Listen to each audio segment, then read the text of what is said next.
ओम शांति। आप सभी बहुत प्यार से कहिए ओम शांति। थोड़ा मुस्कुरा कर कहिए। मुस्कुराए सब लोग, बहुत अच्छे। थोड़ा जोश और उमंग उत्साह से कहिए ओम शांति।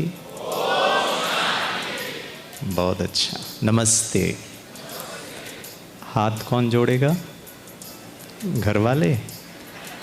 हाँ, हाथ जोड़ के कहिए नमस्ते। Good morning. आपका मॉर्निंग गुड है? क्यों गुड है आपका मॉर्निंग? यहाँ बहुत अच्छा लग रहा है इसीलिए। अच्छा, और कोई कारण है मॉर्निंग गुड है? आप लोग सब कल पहुँचे? ठीक है, कल से तो गुड ही गुड है। मॉर्निंग भी गुड है, आफ्टरनून भी गुड है, इवनिंग तो बहुत ही गुड था, नाइट भी बहुत गुड था। पता है आप लोगों का मॉर्निंग, आफ्टरनून, इवनिंग गुड क्यों है? विशेष हमारी माताओं का बताता हूँ, ठीक है? खाना नहीं बनाना पड़ रहा है, घर का काम नहीं करना पड़ रहा है, ठीक है ना? और भाइयों का भी इसीलिए गुड है, ऑफिस नहीं जाना पड़ रहा है, इनके पीछे नहीं लगना पड़ रहा है, आपको भी अच्छा अच्छा भोजन मिल रहा है, ठीक है ना? सही है ना जी। और ऐसा ही अगर सदा हो, भले खाना हम ही बनाएं लेकिन उतनी ही खुशी हो, शांति हो, आनंद हो, तो फिर क्या जीवन कितना सुनहरा हो जाएगा। आप सभी का ईश्वर पिता परमात्मा की तरफ से, ब्रह्मा कुमारी संस्था की तरफ से, गिरीश भाई की तरफ से, ये जो 3 दिन का प्रोग्राम है इसमें आपका बहुत बहुत बहुत दिल की गहराइयों से स्वागत है, स्वागत है, स्वागत है और बधाई भी है। आपको कंग्रेचुलेशंस भी है, क्योंकि ऐसे स्थान पर पहुंचना, ऐसे ज्ञान को प्राप्त करना और अनुभव करना, ये भी अपने आप में बहुत भाग्य की बात है। आज का विषय हम शुरू करते हैं लेकिन उससे पहले एक छोटा सा निवेदन है। 1-2 निवेदन मैं आपके साथ कर लेता हूँ, ठीक है ना? आप लोग देखना, अगर ठीक लगे, इजी लगे तो उसको स्वीकार कर लेना। कंडीशंस हैं। कंडीशंस जानते हैं आप लोग? कंडीशन होता है ना, कुछ कुछ कंडीशंस होते हैं। ऐसे ही गिरीश भाई के सेशन में कुछ कंडीशंस हैं। कंडीशन नंबर, पहला कंडीशन, अगर आपको डिफ़िकल्ट लगे कंडीशन फॉलो करने में तो आप बताइएगा, नहीं गिरीश भाई ये नहीं हो सकता है, तो उसको थोड़ा हल्का भी कर लेंगे, ठीक है ना? लेकिन आपको सहज होना चाहिए। कंडीशन नंबर 1, आपको गिरीश भाई की कोई भी बात को स्वीकार नहीं करना है।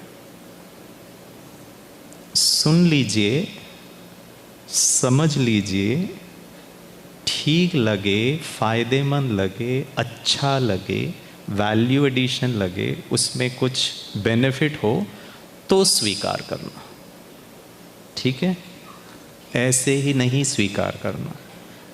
और मैं ये क्यों कह रहा हूँ, क्योंकि एक बार ऐसी ही सभा में मैं क्लास करा रहा था और मैंने कहा मेरी कोई भी बात को स्वीकार नहीं करना, तो पीछे एक भाई साहब बैठे थे, उन्होंने कहा तू सोच क्या रहा था, तेरी हर बात मान लेते।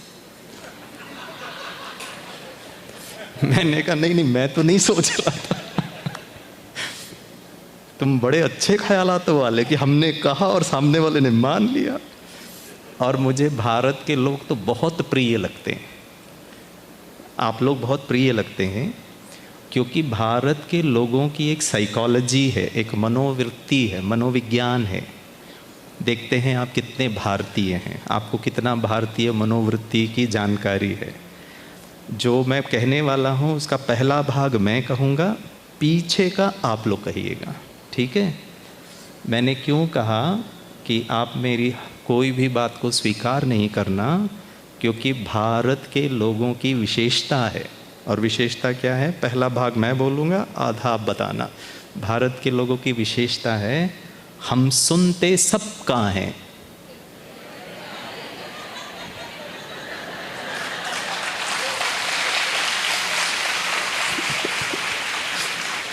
अब जब करना अपना ही है तो फिर मुझे क्यों बुलाया 1.5 घंटे के लिए? तो फिर फायदा क्या जी? इतना अच्छा क्लास, आप पूरे महाराष्ट्र के दूर दूर से यहाँ आए, अब करना वही है जो आज तक हमने किया था। तो उद्देश्य तो फिर सफल नहीं होता ना। उद्देश्य तो ये है कि हमारे अंदर ऐसी कुछ बातें हैं जिसकी वजह से हम आसानी से सफलता को नहीं प्राप्त कर पा रहे हैं किसी भी क्षेत्र में। सिर्फ बिजनेस और प्रोफेशन ही नहीं, पारिवारिक जीवन में, शारीरिक स्वास्थ्य में, सामाजिक स्वास्थ्य में, किसी भी क्षेत्र में। और हम चाहते तो बहुत कुछ हैं, हर जगह हमारा सफलता हो, आसान हो जाए, बट हो नहीं पा रहा है क्योंकि शायद हम वही कर रहे हैं जो आज तक हम करते आए हैं। तो उसमें थोड़ा सा बदलाव या थोड़ा सा परिवर्तन अगर करें तो शायद हमारे रिजल्ट्स कुछ अच्छे हो सकते हैं। ठीक है, वैसे भी देखा गया, भारत के लोगों की विशेषता बताता हूँ। आप स्टेशनरी की दुकान में जाएंगे ना, जहाँ नोटबुक, पेन बच्चे स्कूल का खरीदते हैं, 5 रुपए की कोई कीमत नहीं होती आज के ज़माने में। ठीक है ना, 5 रुपए का अगर पेन भी खरीदना हो, अगर आपके घर में आपके कमरे का CBI रेड लगा दें तो बहुत सारे 5 रुपए के कॉइन कबर्ड में से, आपके पर्स में से यहाँ वहाँ मिल जाएंगे जो हमको भी नहीं पता है कि रखा हुआ है। 5 रुपए की कोई कीमत ही नहीं है। 5 रुपए का पेन भी अगर खरीदना होगा ना तो दुकान में 5 रुपए दे के ऐसे ही पेन जेब में नहीं रख लेते हैं, लिख के ज़रूर देखते हैं, घिस के ज़रूर देखते काम कर रहा है कि नहीं कर रहा है। 5 रुपए के पेन को भी आप इवैल्यूएट करते हैं, स्क्रूटनाइज करते हैं, काम कर रहा है कि नहीं। 5 रुपए की कोई कीमत नहीं है। और यहाँ तो जीवन को श्रेष्ठ बनाना, सफल बनाना, स्वस्थ बनाना, मंगलमय बनाने की बातों को भी तो आपको थोड़ा घिस करके देखना चाहिए कि नहीं चाहिए। इसीलिए मैंने कहा गिरीश भाई की कोई भी बात को नहीं करना। और कुछ भारत के लोगों की विशेषता है, सामने सामने तो करेंगे, अंदर सोचेंगे टकलू ऐसे थोड़ी ना होता। तुम लोगों के लिए ओम शांति वालों को हो सकता है, क्योंकि तुमको तो कोई काम धंधा है नहीं, बस एक ही काम है आप लोगों को, ओम शांति ओम शांति ओम शांति। हमारे घर में आओ, बच्चों को संभालो, तब इनको ही हैंडल कर लो तो समझ में आ जाएगा। ठीक है,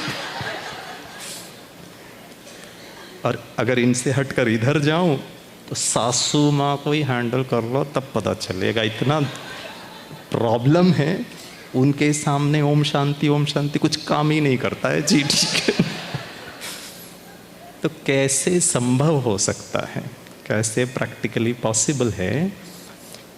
आपको सिर्फ अंदर नहीं सोचना है कि नहीं हो सकता है, जो यहाँ पर आपके साथ हमारे भाई बहनें शेयर करेंगे उस पर बहुत गहराई से चिंतन करना है। करेंगे? आप गिरीश भाई से प्रश्न भी पूछ सकते हैं, अभी भी पूछ सकते हैं, ऐसा नहीं लास्ट दिन में ही पूछना। आप कुछ बातें सुनी, आपके मन में तुरंत एक प्रश्न आ गया, ऐसे कैसे होता है, ऐसे कैसे कर सकते हैं, ऐसे तो संभव ही नहीं है, ऐसे तो पॉसिबल ही नहीं है। आप पूछ सकते हैं प्रश्न, हम कोशिश करेंगे कि आपको हम जवाब दें।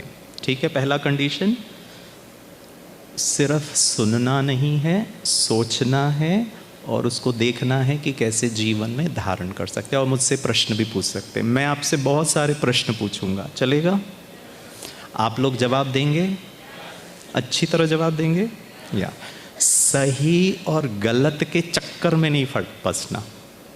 कभी कभी हम सही उत्तर, अच्छा उत्तर, इम्प्रेसिव उत्तर के चक्कर में उत्तर ही नहीं देते। ठीक है ना, लोग क्या सोचेंगे, लोग क्या कहेंगे, वो डर लग जाता है। तो वैसा कुछ नहीं है, ये तो एक बहुत सुंदर परिवार है, आपके मन में जो भी उत्तर आए आप जवाब दे सकते हैं। ठीक है, दूसरा कंडीशन, एक छोटा सा निवेदन है। ठीक है, वैसे तो दीदी ने कहा भी होगा शायद कल के प्रोग्राम में आज सुबह, अभी तो नहीं कहा, मुझे नहीं पता आप लोगों को ये जानकारी दी गई है या नहीं, फिर भी दीदी को ये कहना था कि जब भी आप इस हॉल में आएँ या मेडिटेशन रूम में जाएं या कोई क्लास में बैठें तो कृपया करके अपने डैश को डैश मोड में रखिए। क्या है फिल इन द ब्लैंक्स? क्या बात है, हमारी माताएं बहुत जागरूक है, भाई लोग थोड़े से सुस्त हैं। अपने मोबाइल को क्या करके रखिए? हाँ, स्विच ऑफ नहीं भाई साहब, हार्ट अटैक हो जाएगा, हमारी जान बचती है मोबाइल। स्विच ऑफ बोल रहे हैं, ठीक है ना? स्विच ऑफ नहीं करिए, साइलेंट मोड में कर लीजिए, ठीक है? ऐसा क्यों कहा जाता है साइलेंट मोड में करने के लिए?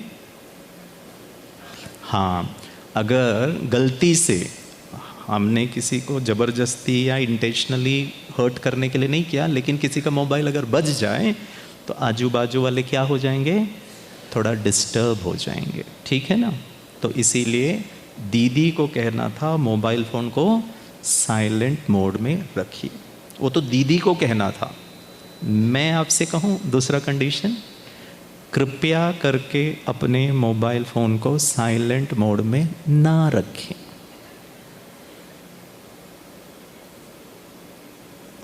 जब मैं ये कहता हूँ ना तो लोग पहली बार मुझे घूर के आंखें खोल करके देखते और सोचते हैं ओम शांति गिरीश भाई, तुम भी वाइट वाइट में हो लेकिन ख्यालात हमारे जैसे हैं। सब उल्टा ही सोचते हो क्योंकि जो बोला जाता है उसका उल्टा करने में जो आनंद आता है ना। और मैं बहुत सीरियसली कह रहा हूँ, मोबाइल फ़ोन को साइलेंट मोड में नहीं रखें, बजने दीजिए। मेरा आपसे निवेदन है, कंडीशन है, मोबाइल को साइलेंट मोड में नहीं रखिए। अगले 5 मिनट के लिए, 5 भी ज़्यादा है, 1 मिनट के लिए, 60 सेकंड के लिए अपने मन को साइलेंट मोड में रखिए। इसको बजने दीजिए। क्यों? क्योंकि डिस्टरबेंस इधर नहीं है, डिस्टरबेंस तो इधर हो रहा है। हम 1000 लोग यहाँ बैठे हैं, मान लीजिए एक व्यक्ति का गलती से मोबाइल बजता है, एक व्यक्ति का मोबाइल गलती से बजता है, 999 लोगों का ये भी बजता है।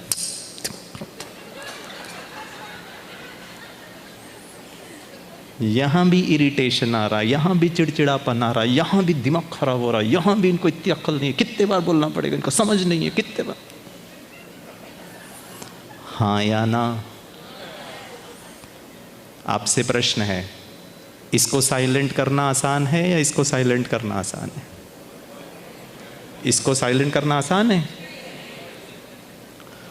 अब बताइए जी।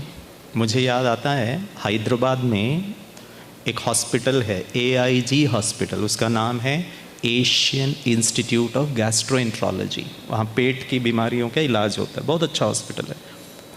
तो वहाँ हम ऐसे ही एक ऑडिटोरियम में कार्यक्रम कर रहे थे। वहाँ सब doctors, nurses, surgeons, paramedical team, उनके सब डॉक्टर, मतलब हॉस्पिटल में जो लोग थे। और हमने कार्यक्रम शुरू किया और जैसे ही मैंने बोलना शुरू किया, किसी का मोबाइल बजा। तो वहाँ जो मास्टर ऑफ सेरेमनी थे, जो प्रोग्राम कंडक्ट कर रहे थे, वो स्टेज में आए, माइक मुझसे लिया और सबको कहा प्लीज़ अपने मोबाइल निकालो और उसको साइलेंट मोड में करो, हमको कोई डिस्टरबेंस नहीं चाहिए। और फिर मुझे माइक दे दिया। मैंने कहा नहीं नहीं, मोबाइल को साइलेंट नहीं करो, इसको साइलेंट कर दो, क्योंकि ये तो ट्रिगर है, ये तो कारण है, ये this is cause, but effect तो मेरे जीवन पर पड़ रहा है। तो मैंने कहा मन को साइलेंट कर दो जी, बजने दीजिए बाजू वाले का, हम प्रभावित ही नहीं हो रहे हैं।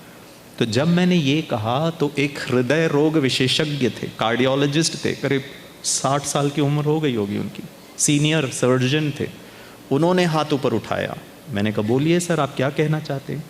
उन्होंने कहा गिरीश जी, मेरा जो पोता है ना, ग्रैंडसन, दूसरी कक्षा में पढ़ता है, 6 साल का है, उसको मोबाइल टेक्नोलॉजी का कुछ नहीं पता। वो तो स्कूल में जाकर उसने अभी विज्ञान पढ़ना शुरू नहीं किया, उसको फिजिक्स नहीं पता, उसको मोबाइल टेक्नोलॉजी का ABCD नहीं पता है, वो भी मोबाइल को साइलेंट करना जानता है।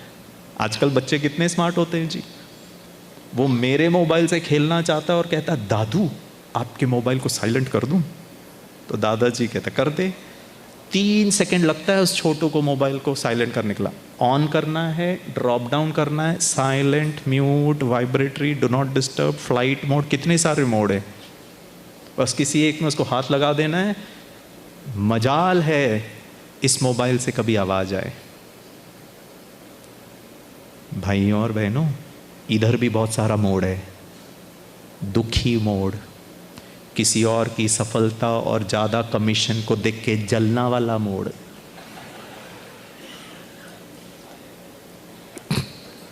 नहीं, आप लोगों के बारे में नहीं कह रहा हूं, हमारे एमआई वाले तो बहुत अच्छे हैं, ऑलरेडी सुधरे हुए, हमको जलन वलन कुछ होता नहीं है जी।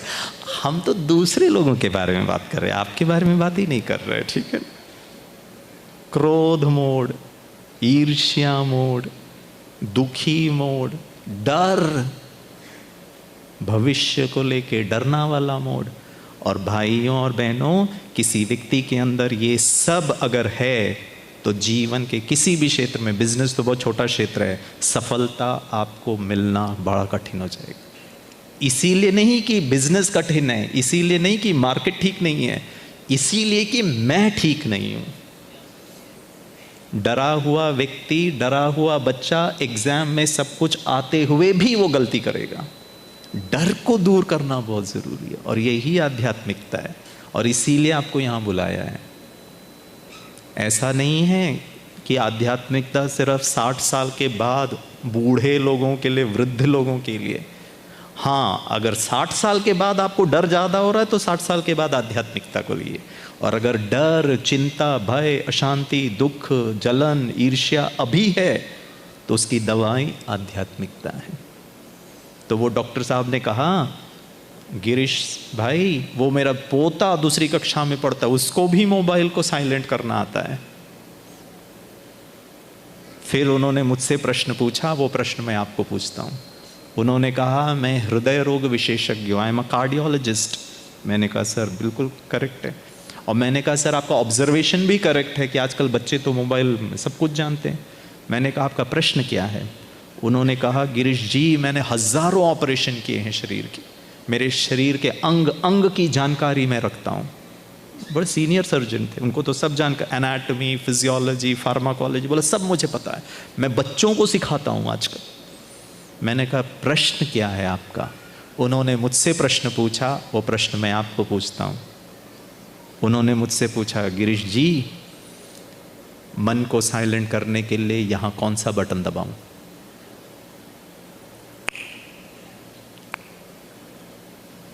इधर इतना आसान और इधर उतना कॉम्प्लिकेटेड। चाहते हुए भी मन को मैं सकारात्मक नहीं कर, मुझे मालूम है मैं गलत सोच रहा हूं लेकिन नहीं हो रहा, मुझे मालूम है रोना ठीक नहीं है, हताश फील करना ठीक नहीं है, उदासी से कोई फायदा, लेकिन रुक नहीं रहा, रोना आ रहा। आप लोग के बारे में नहीं कह रहा हूं, आप लोग ऐसे रोते नहीं हैं। आपने जब ब्रेक लगाया गाड़ी रुक गई, वहां की गाड़ी का ब्रेक इतना पावरफुल लग गई, यहां का ब्रेक नहीं लग रहा है। ये जो स्वयं के अंदर को पावरफुल बनाना, प्रैक्टिकली, यही आध्यात्मिकता है। तो वो डॉक्टर ने मुझसे प्रश्न पूछा, यहां का ब्रेक कहां है? और वो डॉक्टर को इसका सब पता है, लेकिन मन को ब्रेक लगाना हम यही सीखेंगे यहाँ पर। और गिरीश भाई यहाँ पर, जैसे दीदी कह रहे थे, 26 वर्षों से सीखते आया हूँ। ऐसा तो नहीं है ना कि जिसको गाड़ी चलाने का बड़ा एक्सपर्ट है, 15-20 साल गाड़ी चला रहा है, उससे भी एक्सीडेंट ना हो, तो भी तो ध्यान रखना पड़ता है ना। मैं 25 साल से गाड़ी चला रहा हूँ और मोबाइल देखते देखते गाड़ी चला हूँ, एक्सीडेंट होने की संभावना बढ़ जाए, क्योंकि मैं नियम का पालन नहीं कर रहा हूँ। ये व्यक्ति नहीं कह सकता है। विराट कोहली इतने साल क्रिकेट खेलने के बाद T20 वर्ल्ड कप में सिर्फ फाइनल में ही अच्छा खेल पाया, बाकी कोई भी मैचेस में उसका कंट्रीब्यूशन नहीं था, और उसको भी स्ट्रेस हो रहा था। तो लगातार प्रैक्टिस करना। अगर आपको ये लगता है गिरीश भाई ने 26 साल पहले ब्रेक लगाना सीख लिया, तो अभी 26 साल से तुम कर क्या रहे हो? Practice practice practice. Practice practice और महीनता और अच्छा तरीके से, आपका जीवन और सुखमय और श्रेष्ठ और शुद्ध बनता जाएगा। ठीक है, हम ऐसी ही बातें करेंगे जिससे हमको प्रैक्टिकल जीवन में फायदा हो। आज का जो हमारा विषय है वो है आध्यात्मिकता की सत्यता क्या है। मैं 2-3 गलत फहमियाँ आपको स्पष्ट करना चाहता हूँ। प्रजापिता ब्रह्मा कुमारी ईश्वरीय विश्वविद्यालय एक आध्यात्मिक संस्था है, धार्मिक संस्था नहीं है।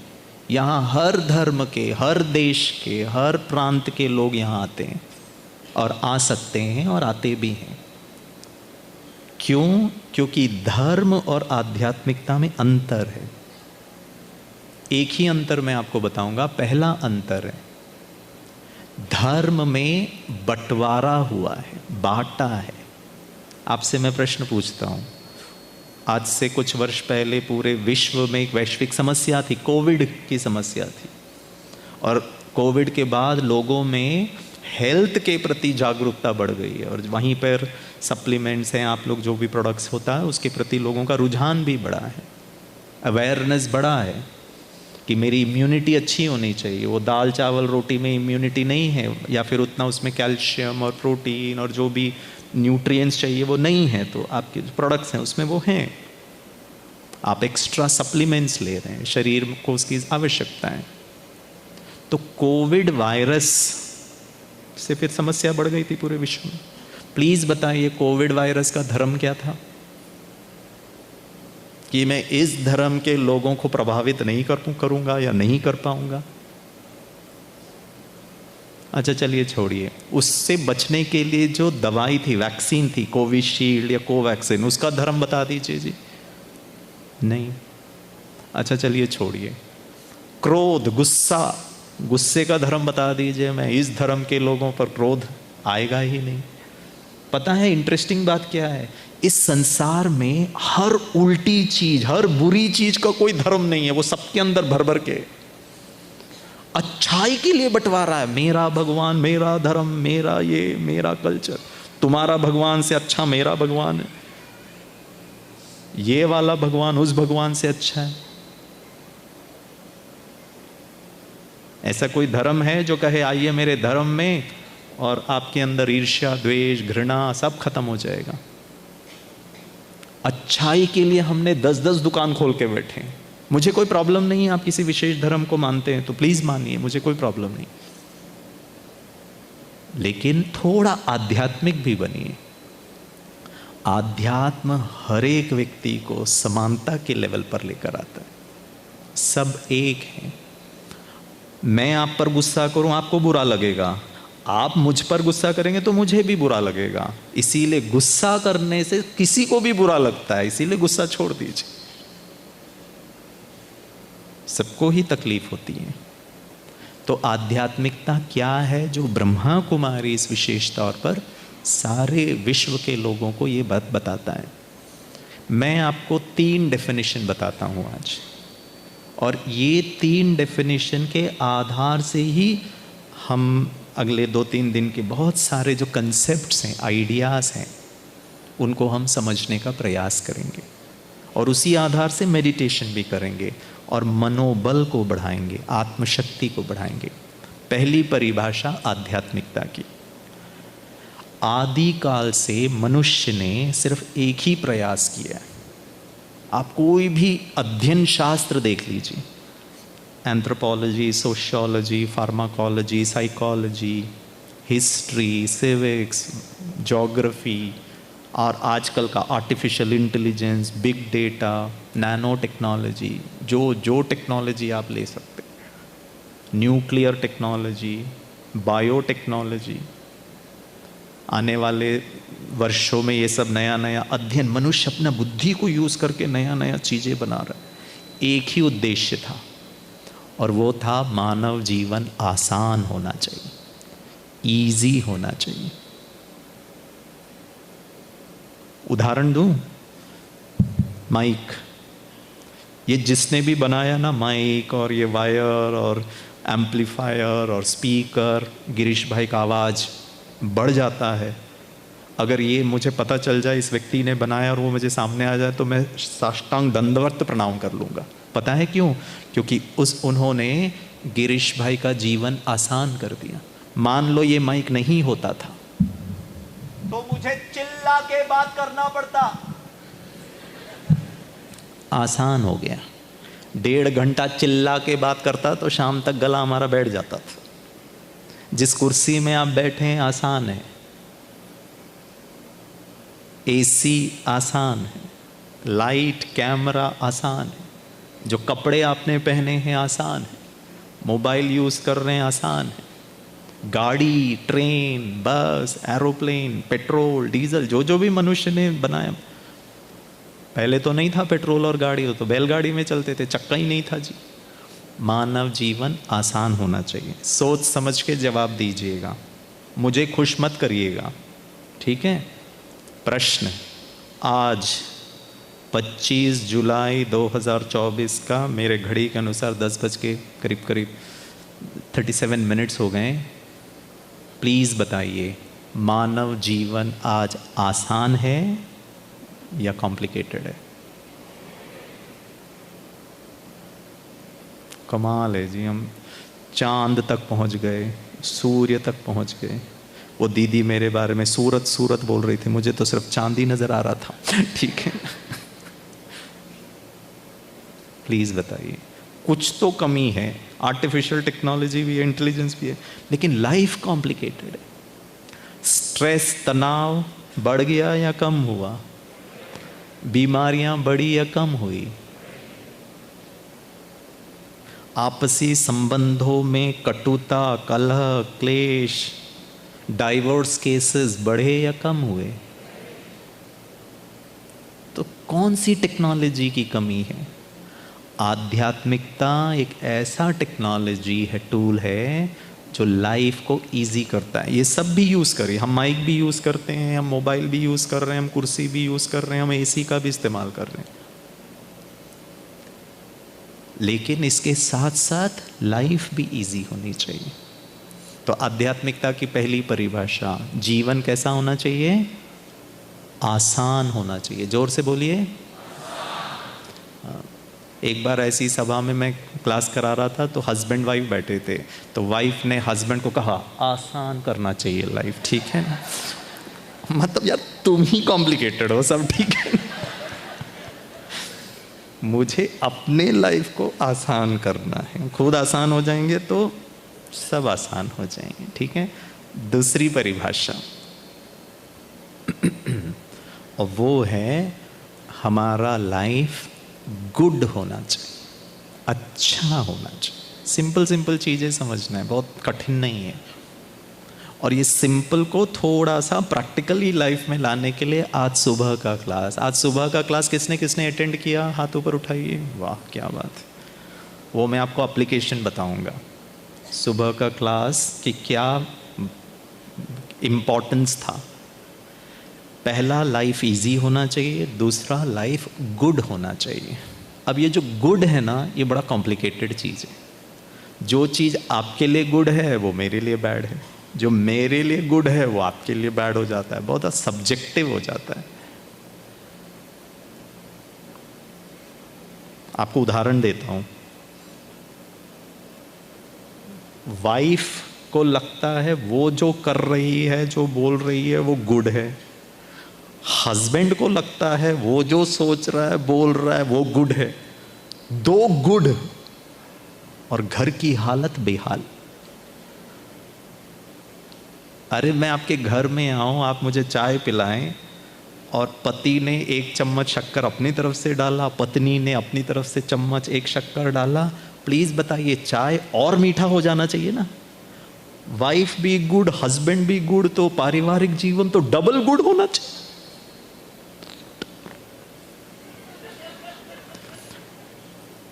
आप लोग ऐसे हंसिए मत, मुझे बहुत कुछ समझ में आ रहा है आप लोग के बारे में। मैं सुबह से कह रहा हूँ, आपके लिए नहीं कह रहा हूँ, आपके लिए नहीं कह रहा हूँ, लेकिन आपके हाव भाव से मुझे अंदर की बहुत कुछ बातें पता चल रही है। चलिए आपको कॉम्प्लिकेट करता हूँ, प्लीज़ मुझे जवाब चाहिए। मैं आसानी से आपको कुछ नहीं बताऊँगा, ठीक है? आपको वो टच होना चाहिए। हमारी माताएं यहाँ से गई घर, सब अच्छा अच्छा सुनकर समझकर हमें अच्छा बनना है, गुड बनना है, आध्यात्मिक बनना है। आज सुबह दीदी ने, चंदा दीदी ने बताया होगा, आत्मा के गुण है शांति, सुख, आनंद, प्रेम। हमारी माता जी गई यहाँ से घर। अब घर पहुँचते साथ, मान लो आप लोग ऑफिस भी जाते होंगे या बिजनेस के लिए बाहर से जब घर में आए शाम को, थके हारे घर पहुँचे तो देखा कि आपका बच्चा मस्त दोनों टांग टेबल पे रख के India versus Sri Lanka T20 match देख रहा है। और हमारी माता जी ने बड़े प्यार से उसको कहा बेटा मुझे पता है तू स्कूल से आने के बाद किताब को हाथ नहीं लगाया है प्लीज़ टीवी बंद करके पढ़ाई कर ले। जब आप ऐसे मुस्कुरा के शांति से बोलोगे तो आपका बच्चा आपको ऐसे देखेगा, ऊपर से नीचे तक वो MRI और CT स्कैन करके देखे, बोलेगा मम्मी लगता है तुमको कोविड हो गया है, सिम्टम इतने अरे मम्मी भड़क ही नहीं रही है, मम्मी गुस्सा ही नहीं कर रही है। मम्मी फिर उसको बोलती है ओम शांति ओम शांति ओम शांति ओम शांति। यहां से सीखा, शांति नहीं है, चढ़ रहा है ऊपर BP। लेकिन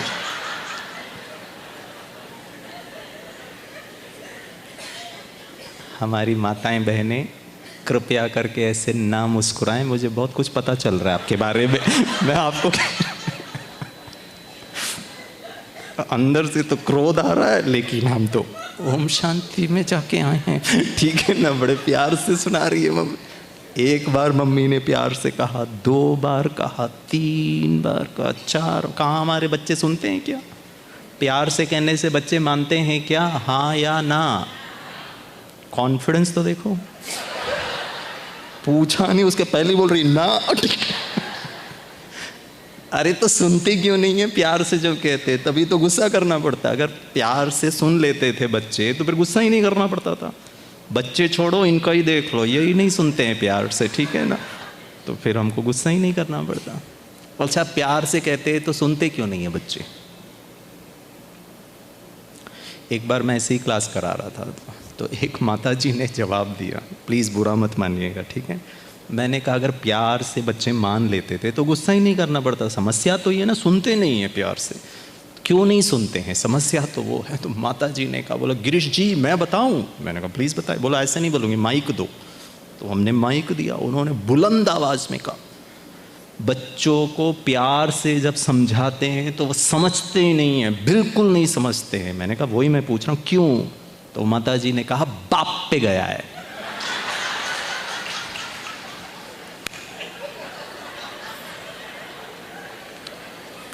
परीक्षा में गोल्ड मेडल कमा के लाए तो मेरा बेटा है। पूरा बच्चों के साथ। भाई साहब आप जितना ताली बजा रहे ना, पता चल रहा बहुत पीड़ित हो, ठीक है। ये रुक नहीं पा रहे, हंसी ताली पे ताली बजा रहे। अभी तक उन्हें ताली नहीं बजाया था, ये सुनकर रहा नहीं गया, ऑटोमेटिकली ताली बज गया।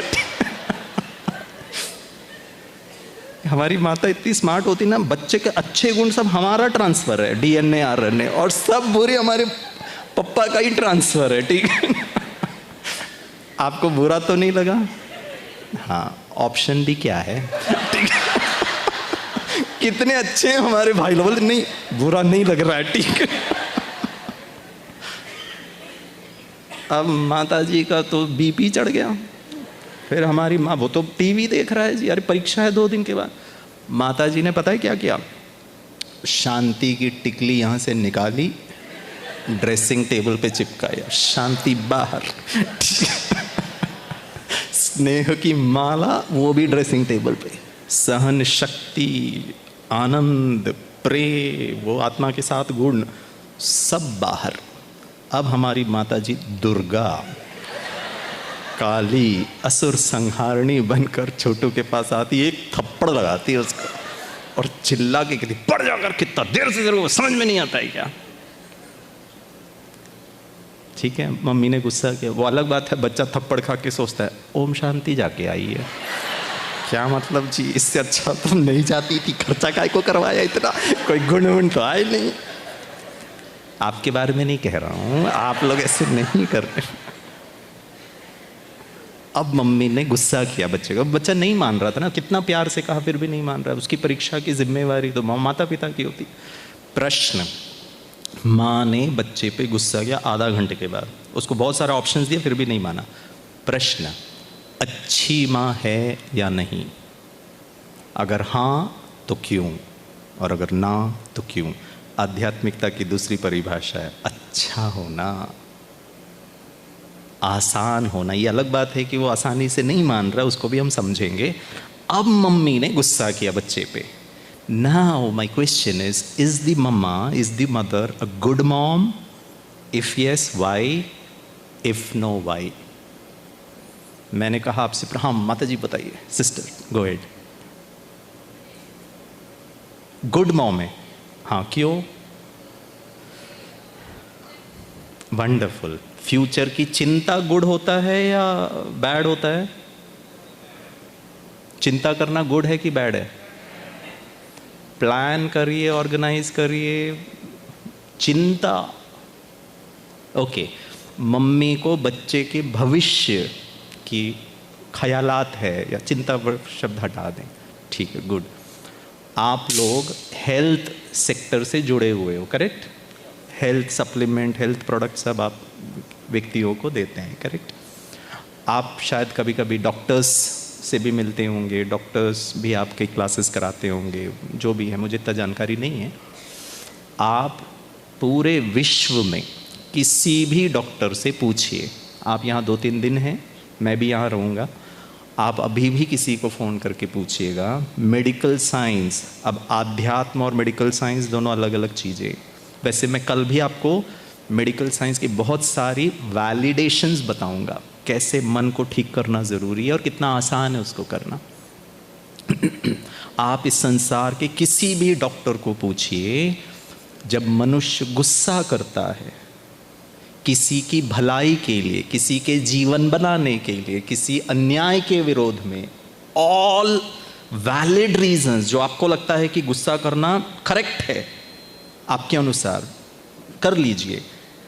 मनुष्य किसी भी अच्छे कारण के लिए, किसी की भलाई के लिए, किसी के कल्याण के लिए, किसी के जीवन बनाने के लिए, कि मनुष्य जब गुस्सा करता है, प्लीज़ मेडिकल डॉक्टर को पूछिए, व्यक्ति जब गुस्सा करता है तो उसके शरीर की बॉडी केमिस्ट्री नॉर्मल रहती है या डिस्टर्ब्ड हो जाती है? कैसे अच्छा है जी क्रोध? बच्चे के भविष्य के लिए आप अपना बीपी चढ़ा रहे हो। और ये शरीर मैंने नहीं बनाया है, ये शरीर आपने भी नहीं बनाया है, और ये शरीर डॉक्टर ने भी नहीं बनाया है।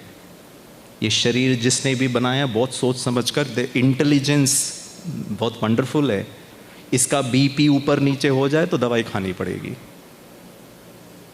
अब बताइए, यही तो हमको समझना है सूक्ष्म में। हमारा प्रोग्रामिंग है, हमारा बिलीफ सिस्टम हो गया है, बच्चे की भलाई के लिए मम्मी गुस्सा कर सकती है और वो करेक्ट है और वो गुड है। नहीं है।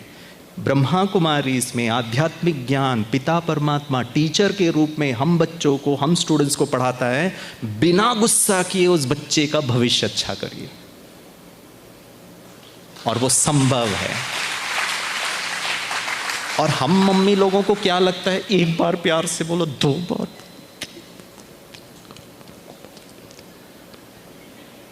मतलब मैं प्यार प्यार प्यार प्यार, and I am feeling helpless.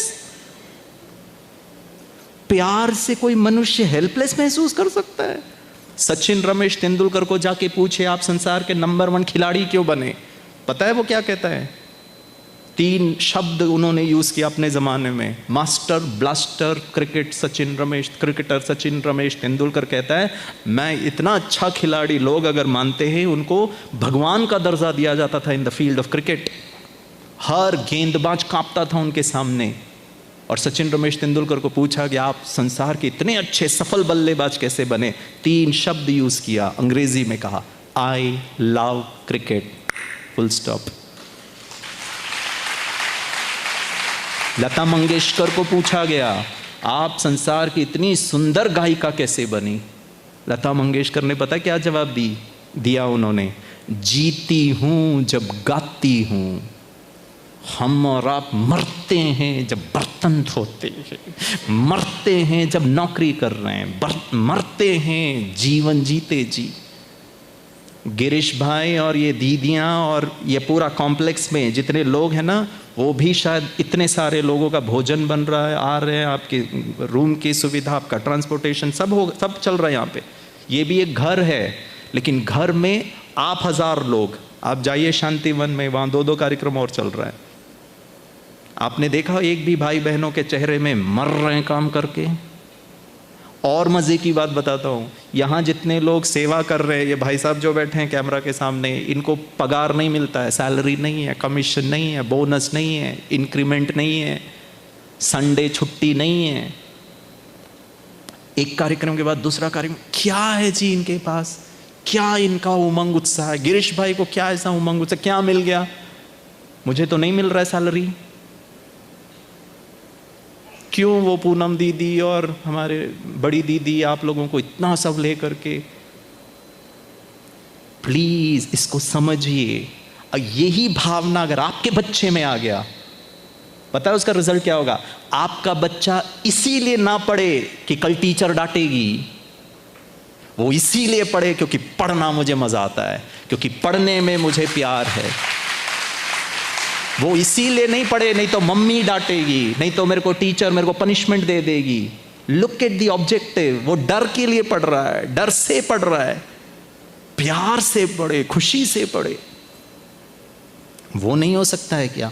तो क्या ऐसा ऑप्शन हो सकता है कि सिर्फ प्यार के आधार से बच्चे को बोल करके वो अपना होमवर्क करे, बिना डांटे, बिना क्रोधित किए, बिना परेशान हुए, बिना बीपी चढ़ाए, बिना स्वास्थ्य खराब किए? क्योंकि मेडिकल साइंस ये कहता है एंगर इज नॉट हेल्दी। और हमने क्या कह दिया? बच्चे के भविष्य की चिंता के कारण मां ने गुस्सा किया और वो अच्छा है। कमाल है। आपको समझ में आ रहा है सोच? और हम अपने आप के सोच को सर्टिफाई कर रहे हैं कि I am good, which is not. Health wise तो हम अच्छे नहीं हैं, डर अच्छा नहीं है, और डराना भी अच्छा नहीं है, और हम शायद वही यूज कर रहे हैं। यहां आकर देखिए, ब्रह्मा कुमारीज करीब करीब 145 कंट्री, लाखों लोग। यहां परमात्मा डराता नहीं है। परमात्मा को क्या कहा? प्रेम का सागर है वो, और प्यार से मुझे मेरे जीवन में परिवर्तन करता है। मुझे आज तक भगवान ने एक भी बार डांटा नहीं, मुझे धमकाया नहीं, बोला ये नहीं करेगा ना तो तेरी जिंदगी बर्बाद हो जाएगी, तेरा भविष्य, तेरे को नरक में जाएगा। Look at the power of love. Amitabh Bachchan पता है क्या कहते हैं? I love acting. तो जो आप बिजनेस, आपका मॉडल है, उसमें कितना आपका विश्वास और स्नेह, आध्यात्मिकता, स्नेह की फीलिंग को बढ़ाना है। मैं आपको चांद, ये वाला नहीं है, चांद दिखा सकता हूं कि आप देखो चांद को, अटकना नहीं, उंगली को नहीं पकड़ना। उंगली मेरा है, आपको खुद देखना पड़ेगा। गिरीश भाई आपको बता सकता है, लेकिन वो आपके कार्य के प्रति, आपके सुनहरे भविष्य के प्रति स्नेह की फीलिंग खुद को जागृत करना है। That is spirituality. क्या किसी बच्चे को मैं सिखा सकता हूँ तेरे को माँ से प्यार कैसे करना है? बैठ के सिखाता हूँ। मैं इतना बोल सकता हूँ, माँ को प्यार करो, माँ का ध्यान रखो, माँ को सम्मान दो, बोल सकता हूँ, करके भी दिखा सकता हूँ। This is how I love somebody, I respect somebody, but I can not create that feeling in you. और इसका उत्तर आपके सुबह के क्लास में मिल गया। आत्मा का मूलभूत नेचर, गन्ना मीठा होता है। किसने बनाया गन्ने को मीठा? मेडिकल साइंस ने, मोबाइल टेक्नोलॉजी ने, ब्रह्मा कुमारीज ने, गिरीश भाई ने, पॉलिटिशियंस ने, धर्म नेताओं ने। वो उसका ओरिजिनल मूलभूत धर्म है, सत्य है। आध्यात्मिकता की तीसरी और सबसे पावरफुल परिभाषा सत्य। सत्यता के आधार से जीवन जीजिए। आप आध्यात्मिक है, आप वाइट ड्रेस पहनिए नहीं पहनिए, आप कोई आध्यात्मिक संस्था के साथ जुड़े ना जुड़े, लेकिन सत्य के आधार से। गन्ना मीठा है, वो उसका ओरिजिनल नेचर है। अमेरिका का गन्ना, कोल्हापुर का गन्ना, उत्तर प्रदेश का गन्ना मीठा ही होता है, और वो अपना स्वाभाविक गुण कभी त्यागता नहीं है। वो उसका मूलभूत स्वधर्म है। धर्म मतलब धारणा। Under all conditions it will exhibit it's true innate quality. सत्य। क्यों मैं ये कह रहा हूं? क्योंकि सत्य को सत्य होने के लिए दो कंडीशन है, तभी वो सत्य कहलाएगा। कोई वस्तु, कोई व्यक्ति, कहते हैं ना सच बोलो, सिर्फ बोलने के लिए सच नहीं है, जीवन ही सत्यता के आधार पर होना चाहिए। पहला कंडीशन सत्य को सत्य होने के लिए। सत्य सदा होता है, कभी कभी सत्य नहीं हो सकता है। आज ये सत्य है, कल परसों कोई दूसरा सत्य होगा, वो सत्य की परिभाषा में नहीं आएगा। सत्य अविनाशी है, ऑलवेज है, सदा है, परमानेंट। दूसरा कंडीशन, सत्य सबके लिए एक होना चाहिए। मेरा सत्य अलग, आपका सत्य कुछ और नहीं हो। दो सत्य नहीं हो सकता, एक ही सत्य होता है। Truth is one. कि टू ट्रुथ हो सकता है ना। और सुबह का क्लास, आत्मा सत्य है। आप आत्मा को माने नहीं माने आपका चॉइस है, लेकिन उस आत्मा के सत्यता को मानकर चलने से पॉसिबिलिटी है कि आपको अनेक प्रकार के डर और दुख से आप मुक्त होगे। मेरा उद्देश्य डर से मुक्त होना है। आत्मा मानो, शरीर मानो, आपकी मर्जी है। झूठ और असत्य कभी भी आपको डर से मुक्ति नहीं दिला सकता है। आपको मैं एक सिंपल सा उदाहरण देकर बताता हूं। आध्यात्मिकता की 3 परिभाषा। नंबर 1 आसान, नंबर 2 अच्छा, नंबर 3 सत्य। सत्य को सत्य होने के लिए 2 चीजें होना जरूरी है। एक सदा होना चाहिए, दूसरा समान होना चाहिए। उदाहरण देता हूँ, सिंपल सा उदाहरण देता हूँ, मुझे बड़ा अच्छा लगता है। मेरे पास ये पेन है, आपके पास भी शायद पेन होगा। अगर इस पेन को मैं ऊपर फेंकता हूँ तो ये पेन नीचे आ जाता है, ठीक है। मैंने तो ऊपर फेंका था, मेरी तो मर्जी थी कि ऊपर ही चले जाए, लेकिन थोड़ा दूर तक जाने के बाद पेन नीचे आ गया। क्यों पेन नीचे आया? Fantastic, because of gravity, because of the G force, गुरुत्वाकर्षण। 9.8 मीटर पर सेकेंड स्क्वायर। आपको समझाने के लिए फिजिकल साइंस का उदाहरण ले रहा हूं। गुरुत्वाकर्षण सत्य है। प्रश्न नंबर 1, गुरुत्वाकर्षण किसने बनाया? किसने बनाया? Who made gravity? पिछली एक सभा में किसी ने कहा न्यूटन ने बनाया। मैंने कहा महान है आप। न्यूटन के जन्म के पहले भी सेब गिरता था नीचे, ठीक है ना। उसने उसको पता लगाया। आप और हम होते थे तो हम सेब को खा लेते थे या छिपा लेते थे। न्यूटन ने खाया नहीं, सोचा क्यों गिरा, ऊपर क्यों नहीं चला गया, और उस पर थोड़ा सा बुद्धि लगाया, अध्ययन किया, और पता चला कि हर चीज़ को पृथ्वी एक लिमिट तक, आकाश के एक लिमिट तक हर चीज़ को नीचे खींचती है। उसको गुरुत्वाकर्षण, अर्थ मास है पृथ्वी, और उसको ग्रेविटेशनल फोर्स कहते हैं। करेक्ट। प्रश्न ये है, गुरुत्वाकर्षण किसने बनाया? बोलिए। हाँ जी। नेचुरल मतलब 5 तत्व, पृथ्वी, आकाश, जल, अग्नि, वायु, उसको किसने बनाया? किसने? भगवान ने बनाया।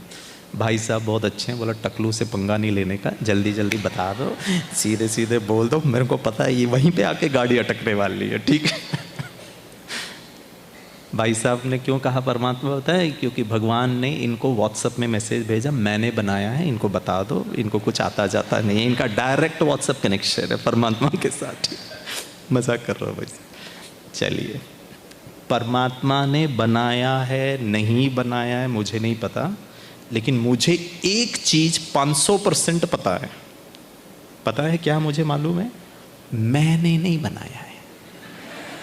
किसने बनाया है छोड़ दीजिए, मैंने तो नहीं बनाया है। मैंने नहीं बनाया इसका मतलब आपने भी नहीं बनाया। आपने भी नहीं बनाया इसका मतलब मनुष्य बुद्धि की रचना नहीं है। मनुष्य बुद्धि ने Samsung phone, Apple phone, mobile technology बनाया है। गुरुत्वाकर्षण मनुष्य बुद्धि की रचना नहीं है। यस और नो? वो किसने बनाया है छोड़ दीजिए, ये हमारा क्रिएशन नहीं है। और गिरीश भाई के अनुसार ये सत्य है। पहला, सदा, मेरा जन्म के टाइम पर भी ग्रेविटी काम करता था, जब मैं मरूंगा तब भी काम करेगा। मेरी उम्र, एवरेज एज मनुष्य का मान लीजिए 100 साल, 100 भी थोड़ा ज़्यादा है, आपके प्रोडक्ट्स लूंगा तो शायद 100 साल तक जी लूंगा, ठीक है ना? ये अच्छा है जी, मार्केटिंग मैं करूं और फायदा आपको हो, ये ठीक है।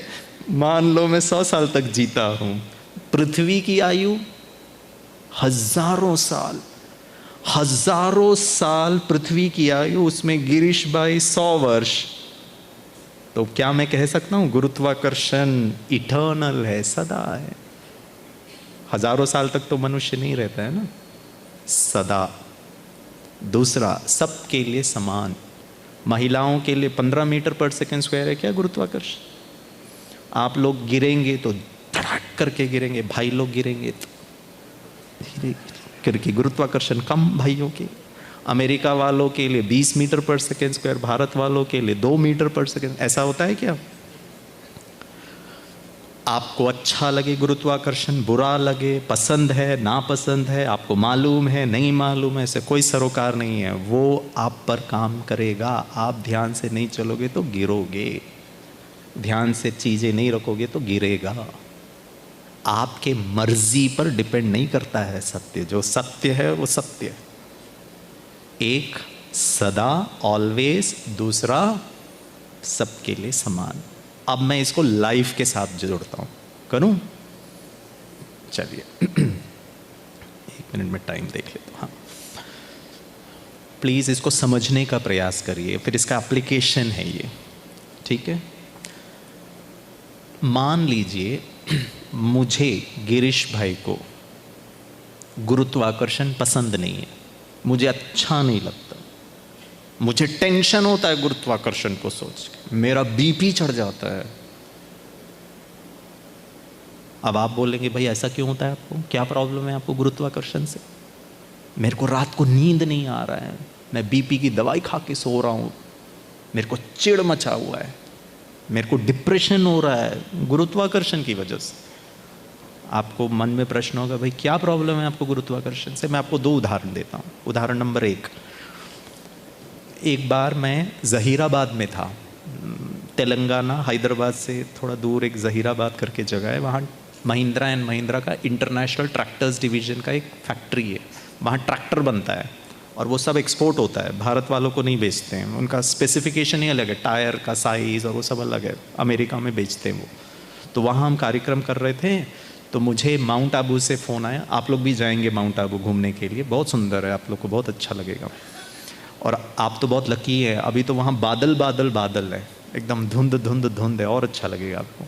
तो मुझे माउंट आबू से फ़ोन आया कि आपको कल माउंट आबू में कार्यक्रम करना है। मैंने कहा मैं नहीं आ सकता हूँ, मेरा तो आज यहाँ कार्यक्रम है और मुझे पटना में जाना है। Federation of gynaecological society of India, जो स्त्री रोग विशेषज्ञ होते हैं, उनका बॉडी है भारत में, फेडरेशन है, उनके डॉक्टर्स का ट्रेनिंग प्रोग्राम कराना। क्या प्रोग्राम कराना पता है?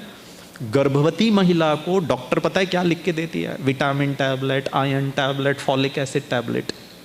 कोई भी गायनाकोलॉजी डॉक्टर गर्भवती महिला को हैप्पीनेस टैबलेट, शांति टैबलेट, खुशी टैबलेट नहीं देती। और हमने रिसर्च किया, ब्रह्मा कुमारी के मेडिकल विंग ने रिसर्च किया, वो गर्भवती महिला 9 महीने खुश रहे, शांत रहे, आनंदित रहे, तो चाइल्ड बर्थ आउटकम अच्छा होता है। मुझे भारत की डेटा नहीं पता है। वर्ल्ड हेल्थ, मैं नेपाल में था, वहाँ हम प्रोग्राम कर रहे थे, तो वहाँ के एक मेडिकल डायरेक्टर ने मुझे बताया, वर्ल्ड हेल्थ ऑर्गेनाइजेशन के हिसाब से नेपाल में 17% गर्भवती महिलाओं को सिजेरियन हो सकता है, करना चाहिए। और वहाँ संख्या पता है कितना है? 50%। 50% गर्भवती महिलाएं सिजेरियन ऑपरेशन कराती है, जबकि एक्चुअल फिगर होना चाहिए सिर्फ 17। 100 में से सिर्फ 17 महिलाओं को ही ऑपरेशन कराना है, बाकी का नेचुरल डिलीवरी होना चाहिए। और भारत की संख्या भी ऐसी है। आज वो माताओं में वो शक्ति, वो मानसिक शक्ति, दर्द सहन करने की शक्ति, वो सब आपके प्रोडक्ट्स खाएंगे तो हो सकता है। फिर से ताली बजाइए। मेडिटेशन के साथ आप है ना, मेडिटेशन भी अपने क्लाइंट्स को कराएंगे ना, और अच्छी तरह आपका बढ़ सकता है। एनीवे, मेरे को वो पटना में प्रोग्राम करना था, तो मैंने कहा मैं तो नहीं आ सकता, मेरी तो हैदराबाद से प्रोग्राम है, जाना है मुझे। उन्होंने कहा आप आज के आज निकलो, और फिर परसों सुबह का टिकट हम अहमदाबाद से आपका बुक करा देंगे। 2 दिन के बाद मेरा प्रोग्राम था। मैंने कहा ठीक है। मैं रात के 1 बजे जहीराबाद से बाई रोड आया, राजीव गांधी इंटरनेशनल एयरपोर्ट हैदराबाद। सुबह 5 बजे पहुंचा, सुबह की फ़्लाइट पकड़कर अहमदाबाद आया। अहमदाबाद से फिर 5-5.5 घंटे मैं माउंट आबू आया। माउंट आबू में आकर दोपहर का भोजन किया, शाम को 4:30 बजे का एक क्लास कराया, 6 बजे का एक क्लास कराया, रात के 8 बजे डिनर खा के फिर 5 घंटे में वापस अहमदाबाद आया। रात के 2 बजे पहुंचा, और तीसरा दिन सुबह 7 बजे मेरी फ़्लाइट थी पटना के लिए। भाइयों और बहनों, 2 दिन 2 रात मैं सोया नहीं हूँ, ट्रैवल कर रहा हूँ, क्लास करा रहा हूँ। मैं थक गया था। हाँ, पहले से ताली ना बजाएं तो अच्छा रहेगा, पूरा सुन लेते थे तो फिर पता चलता था। मैंने इसीलिए नहीं कहा कि मैं 2 रात नहीं सोया था, उसका उद्देश्य बता देता हूँ। 2 रात हम थके हुए थे। मैंने अलार्म लगाया, सुबह 7 बजे की फ़्लाइट है, कम से कम 6 बजे तक तो एयरपोर्ट पहुँचना है। मैंने 5 बजे का अलार्म रखा, पता नहीं मेरी नींद लग गई, अलार्म भी बज रहा था, मेरे को सुनाई नहीं दिया। जब मेरी नींद खुली तो मेरे पास सिर्फ 10 मिनट बचे थे एयरपोर्ट पहुंचने के लिए। हे भगवान, गया, फ्लाइट तो मिस। मैं बेड से कूदा सीधे बाथरूम के अंदर, और जल्दी जल्दी स्नान कर, क्योंकि जल्दी जाना है। और जल्दी जल्दी के चक्कर में पता नहीं क्या हुआ, मैं बाथरूम में फिसल गया और धड़ाक करके मैं नीचे गिरा। मेरे लेफ्ट कंधे पर बहुत जोर से चोट आई।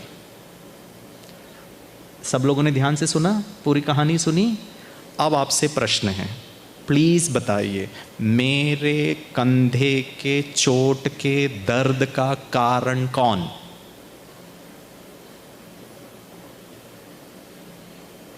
हाँ बोलिए, बताएं। जल्दी जल्दी करना। आपको ना, आपका नाम बताइए। आशा। आशा बहन है ना, बिल्कुल अच्छे नहीं है। इनको भावनाओं की तो कोई कद्र ही नहीं है। एक तो मैं 2 रात सोया नहीं हूँ, ठीक है ना, ऊपर पता ये क्या कह रही, तेरे दर्द का कारण तू ही है, जल्दी जल्दी कर रहा था। अरे थोड़ा तो प्यार मोहब्बत से आप तो, आपको मैं इतना हंसा रहा हूँ, आपका प्रोडक्ट भी बिकवा रहा हूँ, मार्केटिंग भी कर रहा हूँ, और बोलते तेरा ही कारण है, तेरी वजह से तू गया, जल्दी जल्दी क्यों किया? कमाल है जी। अच्छा एक चीज पूछ, जल्दी जल्दी भी किया, गिरा क्यों? गिरा क्यों? कुछ तो बोलिए। भाई लोग बोलते भैया तुमसे नहीं बोलने का, तुम है ना उल्टे हमको ही पकड़ लोगे, ठीक है ना, चुप रहना ही अच्छा है, ठीक है। माता जी बोलिए, शी इज गुड। आपका नाम बताइए। इनके लिए और आशा जी के लिए जोर से ताली बजाइए। वंडरफुल, ऐसे ही रहिएगा, वंडरफुल। बोलिए।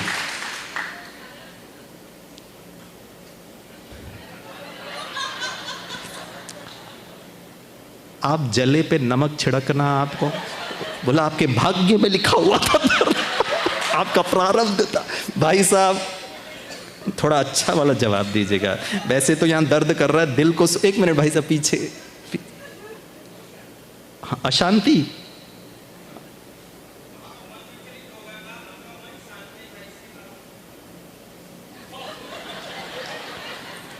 मेरे को लगा कहा भाई साहब तो कम से कम मेरे पक्ष में बोलेंगे। किसकी वजह से? स्ट्रेस की वजह से। हाँ बोलिए भाई साहब।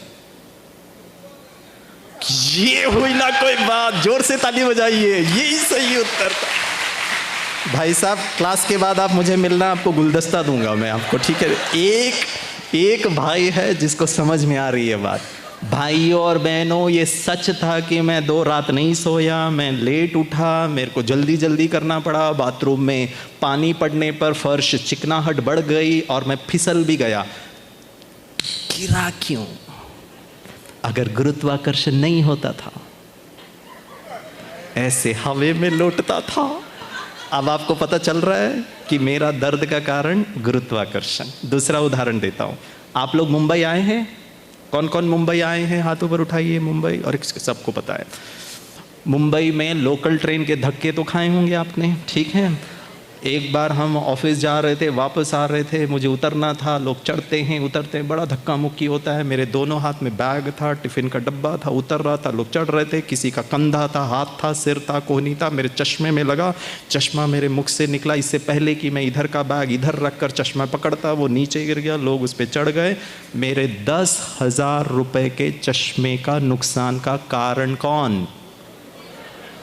आप लोग अच्छे हैं, थोड़ा टाइम लगता है समझने के लिए, लेकिन बात समझ में आ गई। गुरुत्वाकर्षण। अब आपको समझ में आ रहा है मेरे को गुस्सा क्यों आता है, गुरुत्वाकर्षण से परेशानी क्यों है, मेरा बीपी क्यों चढ़ा रहता है, मेरे को डिप्रेशन क्यों है? गुरुत्वाकर्षण की वजह से। एक बार मैं चेन्नई में इंडियन मेडिकल एसोसिएशन का कार्यक्रम कर रहा था, जैसे आप लोग बैठे हैं वैसे सब डॉक्टर बैठे थे। मैंने यही उदाहरण दिया और मैंने कहा सर मेरे को कोई दवाई दे दीजिए, गुरुत्वाकर्षण से मेरे को बहुत प्रॉब्लम है। तो एक भाई साहब ने हाथ ऊपर उठाया, एक बहन जी ने हाथ, डॉक्टर्स थे दोनों।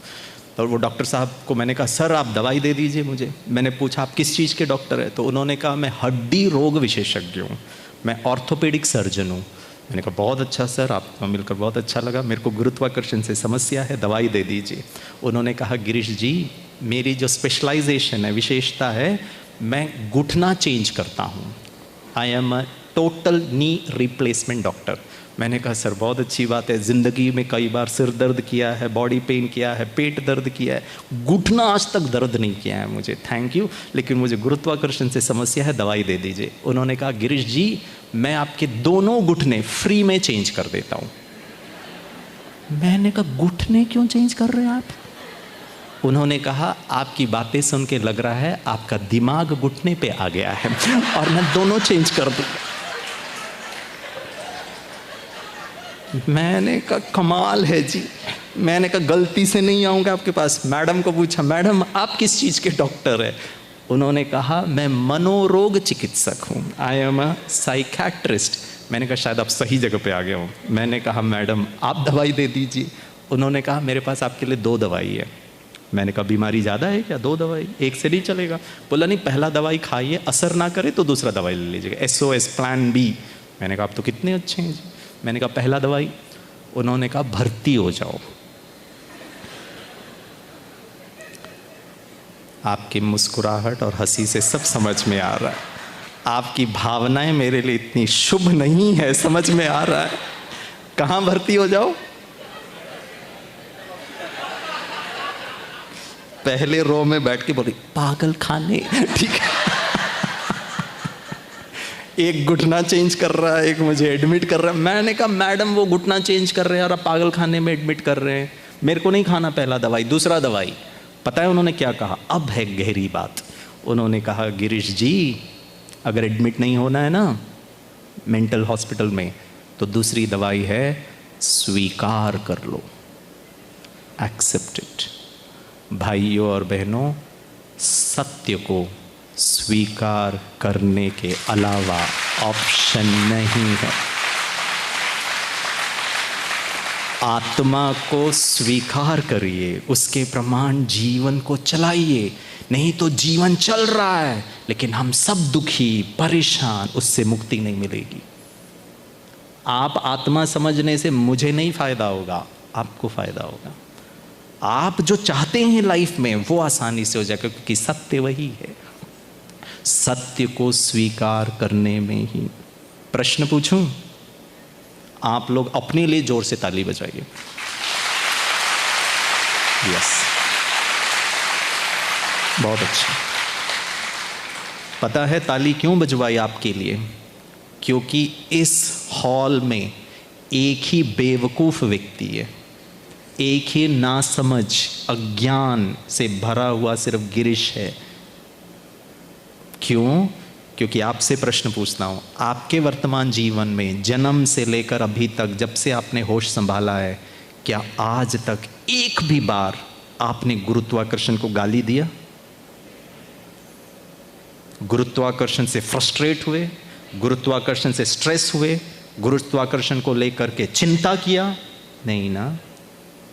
बस एक ही बेवकूफ़ व्यक्ति यहाँ बैठा हुआ है जो गुरुत्वाकर्षण को लेकर के परेशान हो रहा है। इसका मतलब ताली क्यों बजवाई? वो इसीलिए बजवाई कि आप में सत्य को स्वीकार करने की ताकत है। आज तक किया है आपने। गिरीश भाई ने तो गुरुत्वाकर्षण को स्वीकार नहीं किया, आपने तो किया ना? हाँ या ना? प्रश्न पूछूं, इस संसार में गुरुत्वाकर्षण को लेकर क्या दो लोगों में तू मैं हुआ? सत्य के नाम पर झगड़ा नहीं कर सकते हैं, क्योंकि दो सत्य होता ही नहीं है, सत्य एक ही होता है। आज पति को लगता है वो सत्य है, पत्नी को लगता है वो सत्य है। दो सत्य के कारण यहां पर तो महाभारत चल रहा है। हमने समझा ही नहीं है सत्य को। और इस संसार में जितनी कलह क्लेश जो भी हो रहा है ना, उसका आधार है सत्यता को समझा ही नहीं है। There is no possibility of conflict in the name of truth, क्योंकि दो ट्रुथ होता ही नहीं है। मेरा और आपके बीच में डिफरेंसेस ऑफ ओपिनियन हो ही नहीं सकता है, सत्य एक ही होता है। आपके घर में आपके हाथ से ग्लास गिर गया, बच्चे के हाथ से गिर गया, मम्मी ने कहा कोई बात नहीं, ठीक हो जाएगा, क्योंकि आपको पता है गुरुत्वाकर्षण है। गुरुत्वाकर्षण को तो स्वीकार कर लिया। भाइयों और बहनों, पत्नी को स्वीकार नहीं किया। अपने टकलू सर को स्वीकार नहीं किया। अपने बौद्धिक शक्ति जितनी भी है, कोई बहुत इंटेलिजेंट है, कोई नहीं है, कोई बहुत अमीर है, कोई गरीब है, अनिश्चित भविष्य को स्वीकार नहीं किया, अपने पास्ट को स्वीकार नहीं किया, गुरुत्वाकर्षण को तो स्वीकार कर लिया। किया इन सब चीजों को स्वीकार। मैं जो हूं, जैसा हूं, अच्छा हूं और अच्छा करना है। मैं ही ठीक नहीं हूं, मुझसे ही नहीं हो रहा, कितना भी कर लो। दुख तो आप अपने आप से कैसे बातें करते? स्वीकार ही नहीं किया।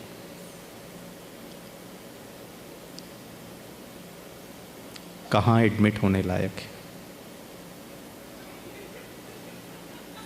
मेरे लिए तो पागल खाना इतने कॉन्फिडेंटली बोला। खुद का जरा सोचिए। ये सत्य को स्वीकार करना जरूरी है। मैं आपको दो सत्य बताता हूं, फिर हम मेडिटेशन करेंगे। मैं स्टेटमेंट बोलूंगा, तीन ऑप्शन दूंगा, आप बताना तीनों में से कौन सा करेक्ट है। मानव जीवन अनिश्चितताओं का खेल है। Life is uncertain. ऑप्शन 1 सत्य है, ऑप्शन 2 झूठ है, ऑप्शन 3 ब्रह्मा कुमारियों का नया ज्ञान है।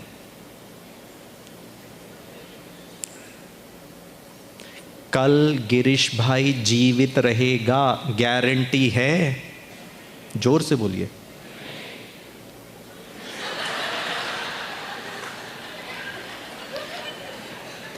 आप में से अगर कोई बोलता था परसों जाइए क्योंकि कल भी क्लास है, तो भी आप लोग बुद्धिमान। आप लोग है ना किसी के भी बहाव में आके कुछ भी बोल देते हो। बोलो कॉन्फिडेंस तो देखो, कोई गारंटी नहीं है। कितना दुख होता है यहाँ बैठ करके ये सब सुनने। कुछ लोग बोले गिरीश भाई आपकी बातें तो समझ ही नहीं आती हमको, आप हर बात में हमारी खिंचाई कर देते हो। क्वेश्चन फ्रेंड्स, गारंटी नहीं है।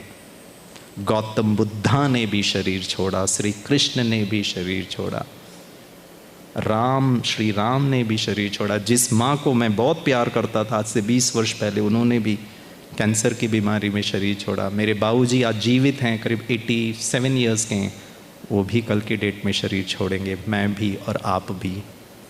ये सत्य है, करेक्ट? सबके लिए समान है। और सदा है। आज तक इस संसार में ऐसा कोई व्यक्ति नहीं है जो अभी तक जीवित रहा है, हमेशा। प्रश्न, मानव जीवन में मृत्यु, शरीर छोड़ना एक सत्य है। प्रश्न, फिर हम मृत्यु से डरते क्यों हैं,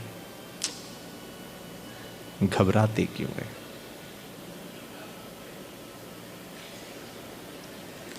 मुझे भी गुरुत्वाकर्षण से बहुत प्यार है। आपने तो घुटना चेंज करवा दिया था। करो ना प्यार, किसने बोला? डरते क्यों हो? आप भर भर के प्यार कर लीजिए किसी को, गारंटीड है वो सदा जीवित रहेगा। मुझे प्रॉब्लम जीवन से भी नहीं है, मृत्यु से भी नहीं है, मुझे प्रॉब्लम उसके पीछे के डर से है। डर को दूर करने का आधार बताइए, चिंता को दूर करने का आधार बताइए।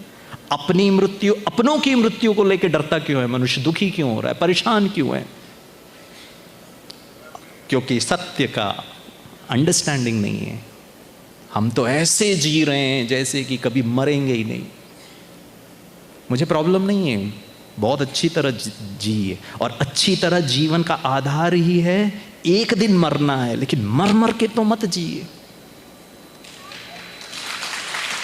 क्या खूब किसी शायर ने कहा है जिंदगी के बारे में, जिंदगी तुझसे हर कदम पर समझौता क्यों किया जाए? करना पड़ता है, झुकना पड़ता है, दबना पड़ता है, चुप रहना पड़ता है, सामने वाला गलत है। जिंदगी तुझसे हर कदम पर समझौता क्यों किया जाए? शौक जिंदगी का है, मगर इतना भी नहीं कि मर मर के जिया जाए। शौक जिंदगी का है, मगर इतना भी नहीं कि मर मर के जिया जाए। जब जलेबी की तरह उलझ ही रही है ऐ तो जिंदगी, जब जलेबी की तरह उलझ ही रही है ऐ तो जिंदगी, तो क्यों ना तुझे चाशनी में डुबो करके ही मजा लिया जाए। मृत्यु सत्य है, स्वीकार करने की ताकत है। और आज सुबह का क्लास, मैं आत्मा कभी नहीं मरता, इस संसार में कोई कभी नहीं मरता। ये पुराना शरीर छोड़ करके नया शरीर धारण। आप अपना पुराना घर बिजनेस करें, खूब धन कमाए, पुराना घर छोड़कर नया घर ले।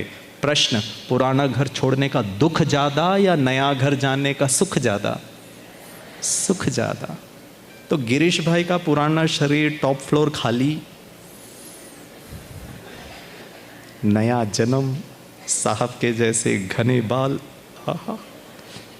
डरते क्यों? मुझे प्रॉब्लम मृत्यु से नहीं है, जीवन से भी नहीं है, डर से। डर को दूर करने का रास्ता बताइए। और डर का आधार ही अज्ञानता है, डर का आधार ही झूठ है, असत्य है। शरीर जो असत्य, इसको मैंने समझ लिया कि मैं हूं, मैं हूं, मैं हूं। लेकिन मैं इससे अलग, दीदी ने आपको बताया होगा, आत्मा एक शक्ति है। Energy can neither be created nor destroyed. मृत्यु के भय से, अच्छा अनिश्चितता के भय से, कल क्या होगा नहीं पता, आज चिंता करने से कल अच्छा नहीं कर सकते हो। आज तो निश्चिंत होकर नौकरी करे, बिजनेस करे, जीवन जिए ना, क्योंकि नहीं पता कल क्या होगा। बच्चे को प्लीज, आप माताओं से खास अनुरोध है, पिताओं से भी खास अनुरोध, प्लीज बच्चे को मत बोलिए पढ़ पढ़ पढ़, चेहरा ही देखो, पढ़ पढ़। उसको पसंद ही नहीं आती है मम्मी। पता है मम्मी क्या बोलती है? पढ़ पढ़ पढ़, तेरे को अच्छे मार्क्स नहीं मिलेंगे तो तेरी जिंदगी बर्बाद हो जाएगी। वो छोटू 5वीं कक्षा में 500 GB हार्ड डिस्क खाली, उसको कुछ पता नहीं है जिंदगी क्या है, वो मम्मी को देख रहा है। गलत है दोस्तों। आपसे मैं आपके पांव पड़ने के लिए तैयार हूं। आप सही नहीं कर सकते, मत करिए, कम से कम उस बच्चे को गलत तो मत सिखाइए। आपको पता है करेक्ट क्या बोलना है? बच्चे तू नहीं पढ़ेगा ना, तेरे को अच्छी नौकरी नहीं मिलेगी, तू इंजीनियर नहीं बन पाएगा, डॉक्टर नहीं बन पाएगा, चार्टर्ड अकाउंटेंट नहीं बन पाएगा, धन नहीं कमा पाएगा, पैसे नहीं कमा पाएगा, तो तू 1 लाख का एप्पल फोन नहीं खरीद पाएगा, तू फ्लाइट में नहीं ट्रैवल कर पाएगा, तू साइकिल में चलेगा, तू लोकल ट्रेन के धक्के खाएगा। तुम फर्स्ट एसी में नहीं जा पाएगा, ये बोलिए। जिंदगी बर्बाद हो जाएगा मत बोलिए, क्योंकि जिंदगी का मार्क्स से कुछ लेना देना नहीं है। और आज बच्चा 2 मार्क्स के कारण अपनी जिंदगी को फांसी पर लटका रहा है, क्योंकि मम्मी ने बोला जिंदगी बर्बाद हो जाएगा, जिंदगी बर्बाद। मार्क्स इज नॉट जिंदगी, पैसा इज नॉट जिंदगी, ये गलत है।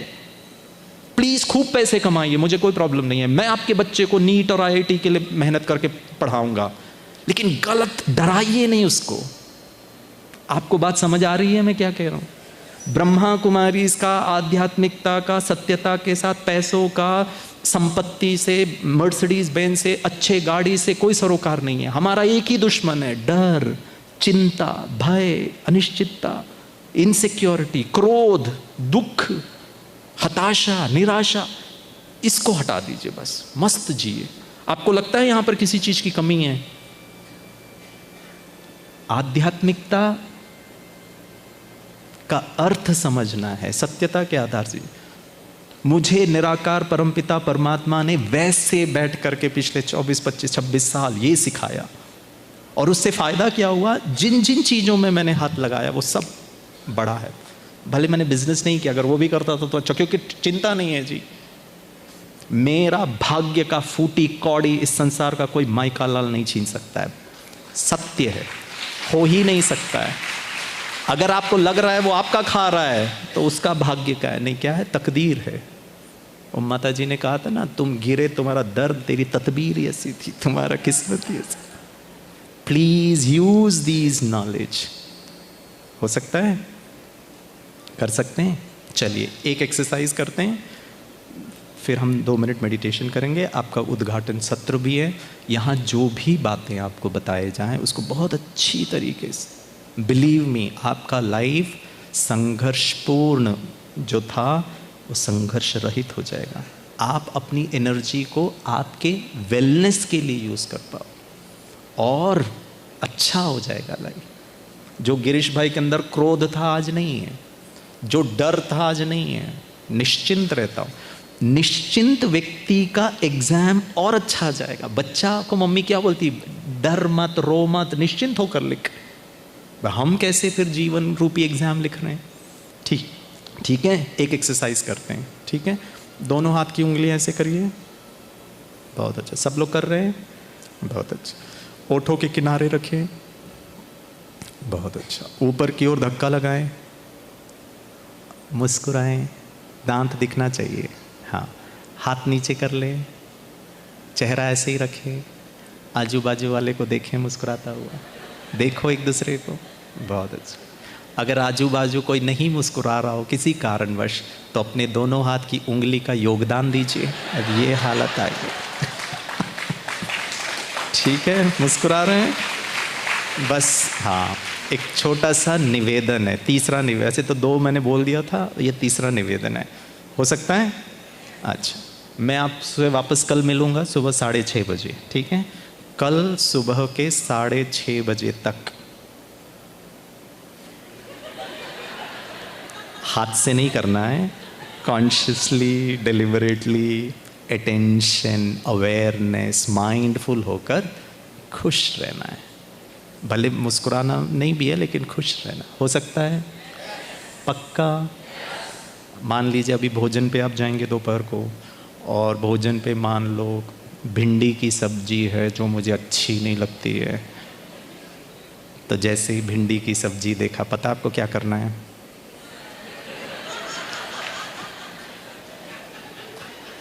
अपनी सहेली को या अपने युगल को या आपके साथ जो आए हैं उनको कहना है आई लव यू, तू ही खा ले, मैं अचार के साथ खा ले। अगर भिंडी की सब्जी आपको डिस्टर्ब कर रही है तो फिर कमीशन, बोनस बहुत ज़्यादा। भिंडी डिस्टर्ब कर, भिंडी अगर मुझे इरिटेट कर सकती है तो क्या बात है, थोड़ा सा नमक अगर मुझे इरिटेट कर हो सकता है। आप अपने अपने शहरों में जाएं, गाड़ी चला के जा रहे हैं, आप जानते हैं लोग कैसे गाड़ी चलाते हैं। थोड़ा ट्रैफिक सेंस भी आजकल लोगों में कम, सबको जल्दी जल्दी है, बस ऊपर से ओवरटेक करना बचा है, बाकी मनुष्य कहीं से भी आ सकता है। ठीक है, अब आप गाड़ी चला के जा रहे, पीछे से गाड़ी ने आपको टक्कर मार दी, तो पता आपको क्या करना है?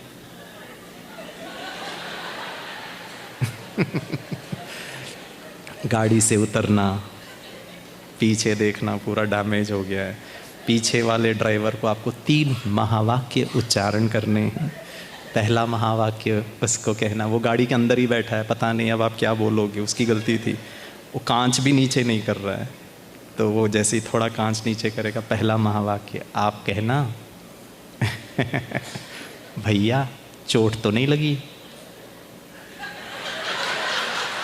वो आपको ऐसे देखेगा जैसे आप धरतीवासी ही नहीं हो, आप कोई दूसरे ग्रह से आए हो, या मैंने आपके गाड़ी को टक्कर मारी और आप मेरा हेल्थ का पूछ रहे हो। वो बोलेगा नहीं नहीं सब ठीक है, कुछ नहीं हुआ, आपको तो कुछ नहीं हुआ। बोला नहीं मुझे कुछ भी नहीं हुआ। दूसरा महावाक्य मुस्कुराते हुए उसको कहना भैया क्या टक्कर मारी है आपने, हा हा हा, अब तो कंफर्म्ड है आप धरतीवासी नहीं हो, पहले तो डाउट ही था। तीसरा और अंतिम महावाक्य, ये कहने से ही आपके ईगो को सेटिस्फैक्शन मिलेगा। तीसरा महावाक्य उसको कहना भैया तुझे मैं नहीं छोड़ूंगा। यही है ना अल्टीमेट ब्रह्मास्त्र, यही कहते हैं ना, तुझे मैं छोड़ूंगा नहीं, तेरे को गाड़ी चलाना नहीं आता है, यही कहिए लेकिन शांति से, इन कंट्रोल। उसने आपके गाड़ी का टक्कर लगा के 5,000 रुपए का नुकसान पहुंचाया, आप गुस्से में आवेश में आके आपका हार्ट, आपका बीपी, आपका किडनी, आपका लिवर को खराब कर रहे हो। ये कहाँ का ज्ञान है? उसने गलती की वो ठीक नहीं, मैं अपनी गलती कर रहा हूँ, अपना नुकसान पहुँचा रहा हूँ, ये कहाँ का ज्ञान है? ये कहाँ की बुद्धिमानी है? ये कहाँ का आध्यात्मिकता है? ये कहाँ की समझ है? हाथ से नहीं करना है, कुछ भी हो देखना मेरी स्थिति कैसी है। आध्यात्मिकता अर्थात आत्मा की स्थिति, आत्मा सदा खुश, सदा शांत, सदा आनंद।